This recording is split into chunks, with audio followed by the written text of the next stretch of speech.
No, this is day 4. Diddy, what you talking about?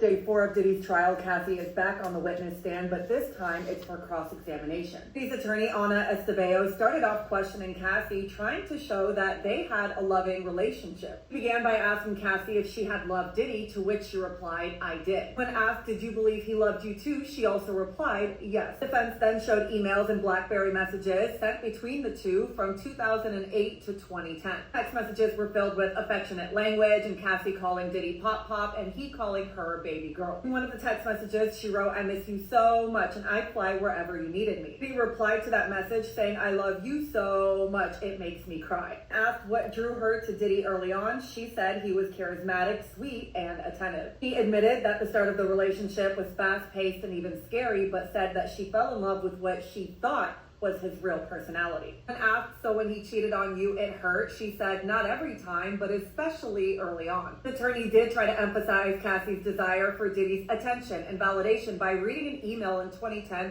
where she writes, "I haven't talked to you at all. You don't even try. I don't need your money. I need some attention." The attorney asked if Cassie often expressed wanting more of Diddy's time and availability, to which she said yes. Questioning then began to shift towards the freak-off tapes. The attorney asked, "To make him happy, you told him you wanted to do freak-offs, right?" And she said, "No, it was a lot more than that." Text messages from '09 were shown where Diddy and Cassie were coordinating a freak-off with a male escort named Jules, and Cassie wrote, "I'm always ready to freak off, LOL." Obviously, Diddy's attorney is trying to show that she was willing and very enthusiastic about it. Cassie reiterated that her text message did not capture the full complexity of the situation. Now, it's being reported that Cassie was responding to questions in a calm and soft voice and often was responding with just simple yes and no. But right when they got into the freak-off questions, Cassie did ask the judge for a break, so they took a 10-minute break. Obviously, like I said, the defense is trying to show that the relationship between the two was mutually loving, it was consensual, and that Cassie was a willing participant. And they're trying to show moments of jealousy from Cassie, but by the way, she already I don't think, in the beginning, I don't think it was ever at any point mutual or sincere. I think Diddy knew exactly what he was doing from the moment he saw her.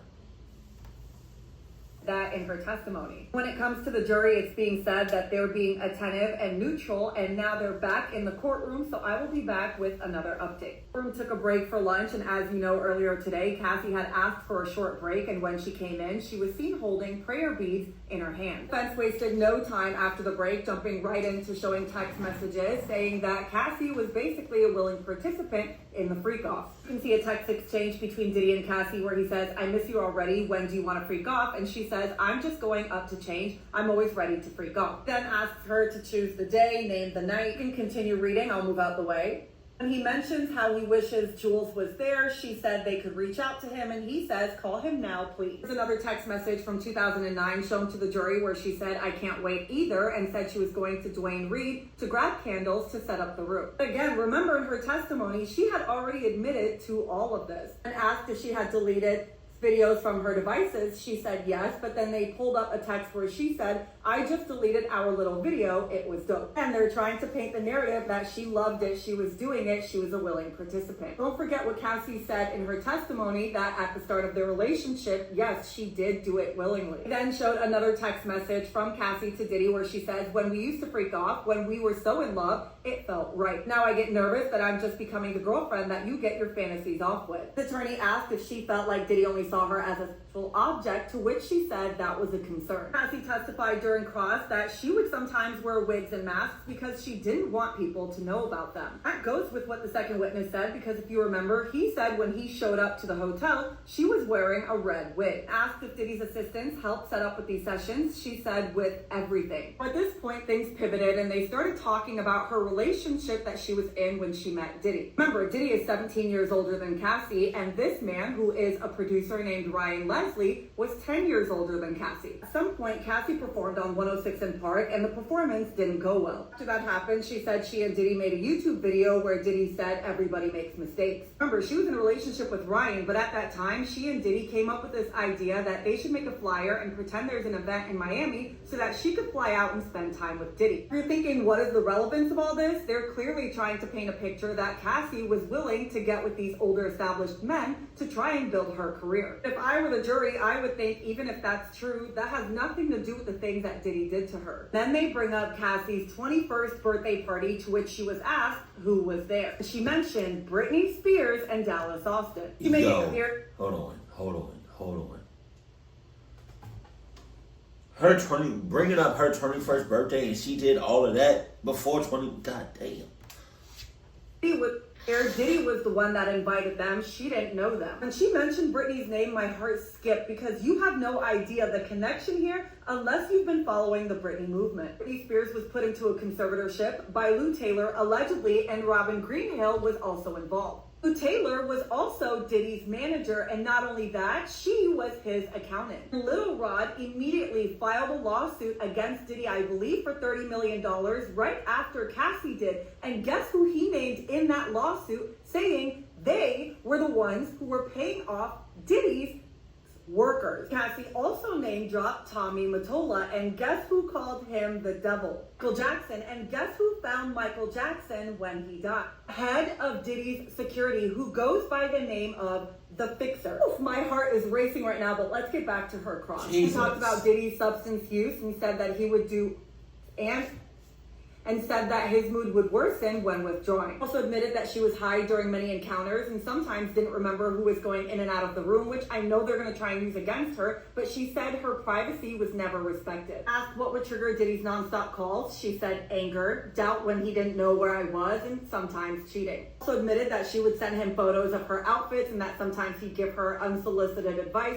but they tried to paint the picture that he was well known for his fashion and even had his own brand. That this wasn't a control thing, this was just a man who loved his fashion. Also tried to push this idea that they were involved in a consensual swingers lifestyle. Pointed to Cassie watching Diddy doing it with 2 to 3 other women. Claimed that these sessions were opened and discussed, and Cassie disagreed. Also talked about her settlement and said that when you filed your lawsuit, you understood it that it ruined his career, right? Cassie replied saying, I could understand that. Cassie mostly was calm, but she would often smile or laugh when she would have to read old text messages or emails. One of them, she wrote about how she loved him but felt like he didn't trust her. He saw her as a spoiled brat, dramatic and disrespectful. Here's where they took the lunch break, and the issue is after the jury left, the judge asked if they would finish cross today. Diddy's attorney said end of tomorrow, but maybe not even tomorrow. Defense made it clear that Cassie is the most important witness and they have a lot to ask, and the judge said you were told she needed to be done by this week. Prosecutors responded that direct was a day and a half and they should be limited to the same amount of time with Cassie. His attorneys argued that they started with 2 witnesses. That's on them. It's not our fault. And I'm kind of nervous that they're trying to pull at the fact that maybe Cassie might have her child early and they can't finish. Could this be a mistrial? I don't know, but it makes me nervous. He finally puts the online rumor to rest and confirms that there were never any substances in the baby oil. Also confirmed her brief relationship with Michael B. Jordan in 2015. She testified that Diddy once kicked her in the back when he found out about her month-long relationship with Kid Cudi. Also said that Diddy would bring up Kid Cudi quite a bit when she would confront him about his cheating with Gina. When asked how did Diddy react when he found out about her and Michael B. Jordan, she said she doesn't know because she wasn't there. Now, this happened in 2015 when she was in South Africa filming for the movie Honey 3. He said she had seen a photo of Diddy and Gina and she blocked his number and just focused on the movie. He confirmed that she had sent a video to D-Rock because she was hurt by all of them. Jury also heard about how Diddy's anger wasn't just limited to cheating. He testified that if they were not getting high together, it was a problem. He said she once took his substances without telling him and his reaction was explosive. She said Diddy had told LA dealers to stop selling to her. He admitted that they had called each other getting high partners. And she said that they were doing in an attempt to detox, but it didn't last. Now, the prosecutors brought up the eyebrow gash and how it happened. She said that she wasn't answering her phone because she was asleep. They asked her if he was inebriated, and she said she doesn't remember that. When she was asked why she was asleep, she said that she thinks a drink she had at the Abbey had something in it. If you've heard about the rumors about the Abbey, then this actually checks out. She was then asked if Diddy ever abused her when he was inebriated, and she said yes. She talked about an incident that happened in 2012. Diddy had overdosed on painkillers after a freak-off after going to a club and the Playboy Mansion. Unlike him, where he just stood there as she blacked out, she took him to the hospital. She said, from what he told me, it was a very strong...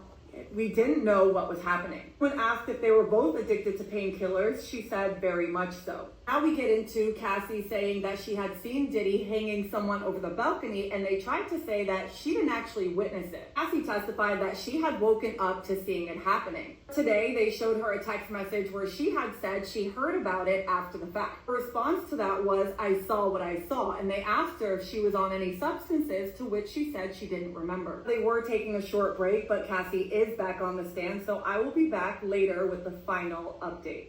We are officially done for today, but Cassie gave us the name of the man that was in the hotel room the day of the surveillance video in 2016. We also just found out that the next witness the prosecutors will be calling is Danity Kane's Don Richard. If you didn't know this, Don Richard also sued Diddy in 2024. Let's get back to the guy at the hotel. Cassie said his name was Johnny and they hired him as a dancer, but he did what an escort does. But now the question is Johnny Jonathan Audie? If you don't know who this is, he was the man that stormed the Trump Golf Resort in 2018 and opened fire. And after being arrested, he said that he was one of Diddy's workers. And he also said he was hired multiple times for freak-off styled parties. He also said that he signed a $5 million NDA to keep quiet, which you can see here on the signature page that he and Diddy both signed. Now, he had told police after being arrested that one time he thought Cassie was going to end up, so he snuck in a camera. And I have a feeling this man is going to end up being a witness in this trial. Now, we don't actually know if Jonathan Audie is Johnny, so we're going to have to table this for now. Back to Cassie's testimony, she had said she had a premiere a few days after the hotel incident. So the defense showed text messages she had sent to Diddy saying, "Baby, I want to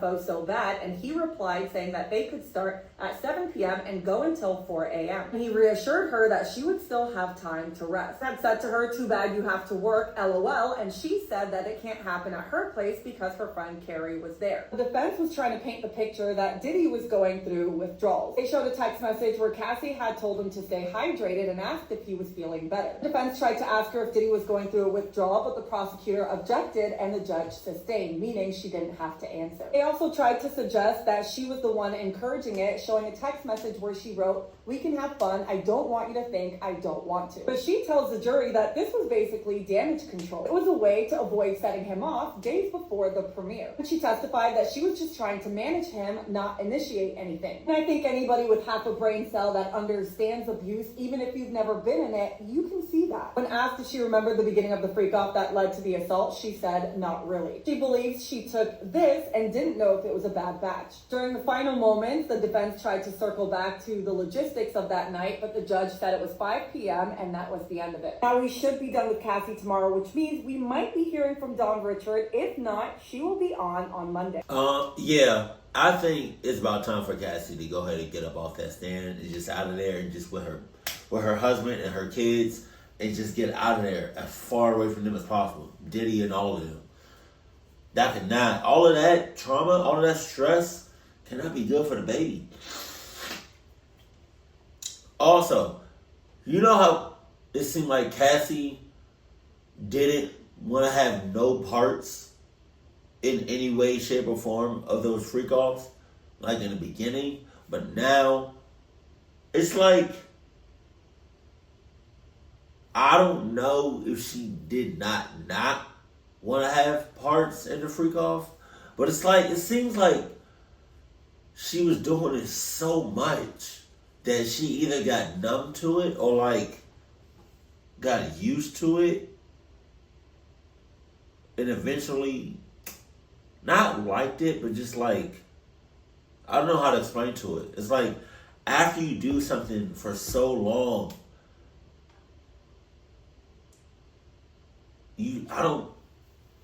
I don't know how to. I don't know I'm like losing. I don't know what to say. How to say it. But Cassie definitely didn't want to do the freak offs. But it's just like she's been doing it for so long, or she did it for so long, and she did it so many times that I think she just got like, I don't know how to say it, but I feel like I know what I'm trying to say. Yeah, but she never liked him in the first place. But at a certain point, it's just like, what the hell? Let's just get it over with, you know? I think that was her mentality. But I don't know. Also, apparently it's been confirmed that Justin Bieber, what was it? Let me go back. That Justin Bieber confirms he was never a victim of Diddy. Cap. Stop the cap. I want Justin Bieber to go on to clock in. Oh man. Can you imagine Justin Bieber testifying? Right hand on the Bible, whatever.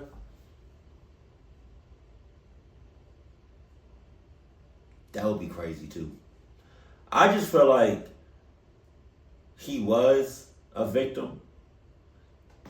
You can obviously tell in like some of his songs, especially Yummy, that song Yummy, and like other songs, and like just the way he presents himself every now and then. But yeah, if Justin Bieber ever testifies, that shit. I mean, granted, he was a teenager, but a child at the same time.